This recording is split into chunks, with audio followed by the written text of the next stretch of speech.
കർത്താ sir അയച്ചിട്ട് വരിക. House ഓണറേ നിങ്ങളുടെ അത്യാവശ്യ സാധനങ്ങളും തുണി എടുത്ത് പുറത്തു വെച്ചിട്ട് വീട് പൂട്ടാൻ പറഞ്ഞു. അത് സുഖേട്ടൻ ഇവിടെ ഇല്ല. അതൊന്നും ഞങ്ങൾക്കറിയില്ല.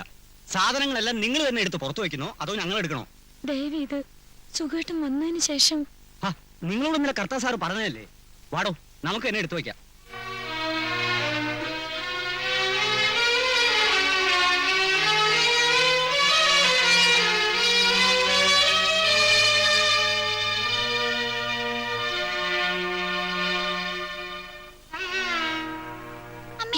നമ്മുടെ വീടിനകത്ത് എന്തിനാ അമ്മ കരയണേ? എന്താ അമ്മേ?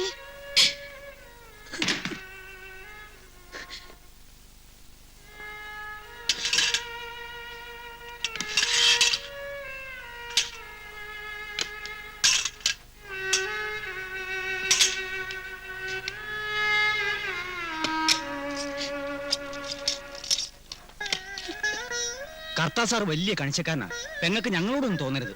വാടോ.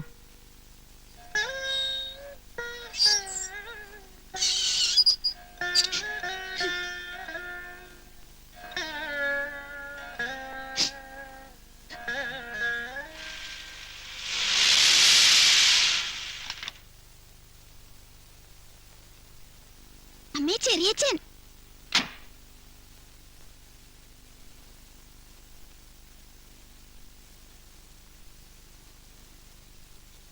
ശൈലജയുടെ ചേട്ടന്റെ കല്യാണത്തിന് ക്ഷണിക്കാൻ വന്നതാ. നമ്മൾ തമ്മിൽ പിണക്കമാണെങ്കിലും ഇങ്ങനെയുള്ള സന്ദർഭങ്ങളിൽ ഇത് കാണിക്കാതിരിക്കുക എന്നുള്ളതാണല്ലോ നാട്ടുകണപ്പ്. ചേട്ടനില്ലേ? അല്ല, ഒന്ന് വിളിച്ച തിരക്കേടില്ലായിരുന്നു.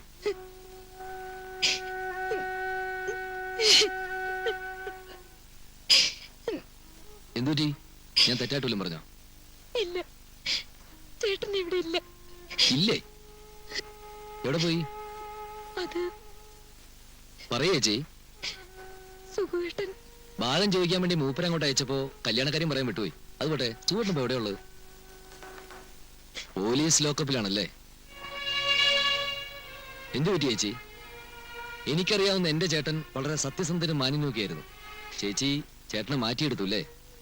ഞങ്ങളെ തമ്മിലടിപ്പിച്ച് വിജയിച്ച മട്ടിലൊന്ന് വീട്ടിൽ നിന്ന് ഇറങ്ങിയപ്പോ അത് പോലീസ് ലോക്കപ്പിലേക്കുള്ള പോക്കായിരിക്കുന്നു തീരെ കരുതിയില്ല.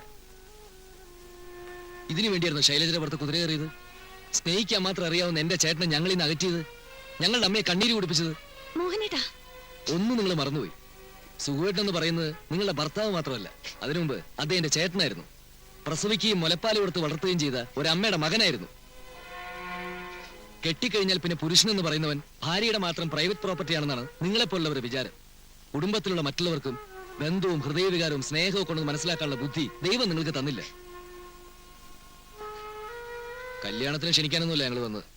സ്വന്തം ഇഷ്ടത്തിന് ഇറങ്ങിപ്പോയവർക്ക് തിരിച്ചു വരാൻ മടി കാണുമല്ലോ. അതുകൊണ്ട് ചേച്ചി വീട്ടിലേക്ക് കൊണ്ടുപോകാൻ വന്ന. സുഖേട്ടിന് കുറച്ച് കഴിയുമ്പോൾ എന്തെങ്കിലും ഒരു ജോലി കിട്ടും.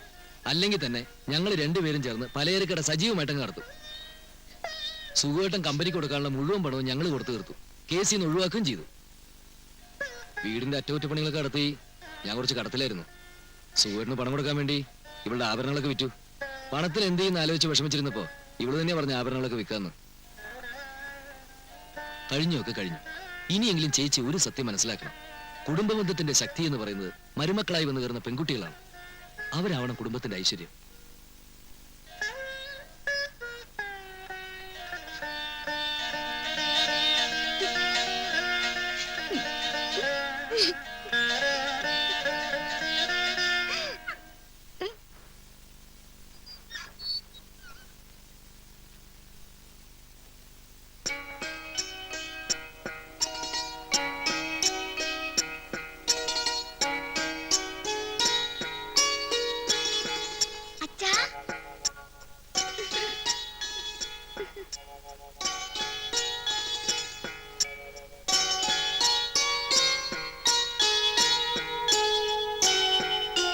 അവിടെ നിൽക്ക്.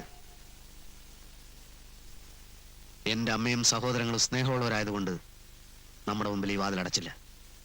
പക്ഷെ ഈ പടി ഇനി കയറുന്നതിന് മുമ്പ് നീ ചില തീരുമാനങ്ങൾ എടുക്കണം. ഞാനൊരു സാധാരണക്കാരനാ. അസൂയയും അത്യാഗ്രഹവും ഇല്ലാത്ത ഒരു സാധാരണ പെൺകുട്ടിയായിട്ട് നിനക്കിവിടെ കഴിയാൻ പറ്റുമോ? എങ്കിൽ മാത്രം ഇങ്ങോട്ട് കയറിയാൽ മതി.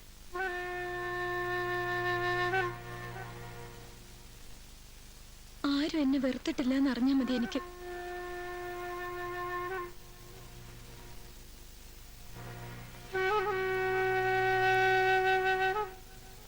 സുഖമാണ് ഈ വീട്ടിലെ കാരണവര്.